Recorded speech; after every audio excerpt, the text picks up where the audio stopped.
Good morning. Today is July 9th, Thursday, and we are looking at Mark chapter 11. If you remember, the story that we heard yesterday was of blind Bartimaeus, or Bartimaeus, depending on your persuasion. And today is Thursday, but it's actually Palm Sunday. So we have the triumphal entry into Jerusalem. This time, one animal. Only one animal is identified in Mark, as he should go find this animal, and he's untying them. And someone asks, "What are you doing with this?" Say, "The Lord needs it," and they'll let you have it. And sure enough, it went down like that. And then they spend the night in Bethany after the triumphal hosannas and everyone laying their cloaks down in the road. Then on the way back to Jerusalem from Bethany, he curses the fig tree. Yep, same story from Matthew. He passes by the fig tree and he's hungry and the tree has nothing for him. So then everything in this chapter happens so fast. Everything in Mark's gospel happens so fast. It's just happening. So no big introduction. It's the cleansing of the temple, what we sometimes call the cleansing of the temple. He just enters the temple and begins throwing people out. Driving out, it says, those who were selling and buying in the temple. And Jesus hits them where they hurt, where it hurts, in their pocket, in their wallet. They are looking for a way to kill him now, because he's gone too far.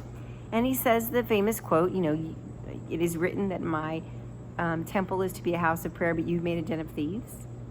So that's that passage that he does when he turns over the tables in the temple. And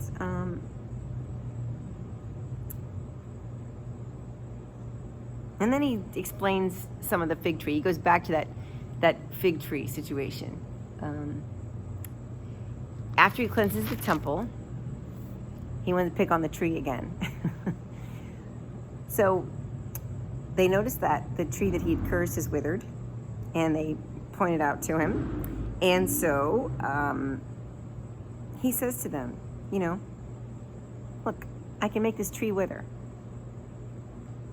You can toss a mountain into the sea." And then he says, "When you pray, forgive." And a lot of people interpret this to be, have faith in God. Truly, I tell you, if you say to this mountain, "Be taken up and thrown into the sea," and you do not doubt in your heart, but believe that it will come to pass, it will be done for you. So he's emphasizing this, and so a lot of people take it and says, "Oh, that's power. You can get this power from belief," and I do believe that is to some degree too. But I think we take away the emphasis wrong because we haven't read the whole passage. And he says, "So I tell you, whatever you ask for in prayer, believe that you've received it, and it will be yours." Okay, so there was a power of prayer. You can believe, and you have power of prayer. Whenever you stand praying, forgive, It's a phrase. It is one word, but it is a phrase. Whenever you stand praying, forgive, if you have anything against anyone, so that your Father in heaven may also forgive your trespasses. Reflection. Sometimes forgiving is as hard as telling a mountain to throw itself into the sea, or withering a tree by cursing it. And I really think that's where Jesus was going with this. This is the most important thing. See, forgiveness matters more. Throwing a mountain into the sea doesn't really matter to anything. But he's emphasizing that this is a big deal. You could do this. This is a big deal. You could do this. But this is what you need to do. And it's forgive. And it's hard. And after he does that, he gets into a circular rhetoric with the chief priests and the scribes. And really, it goes on and on and on, basically until he is arrested, aside from some caveats. He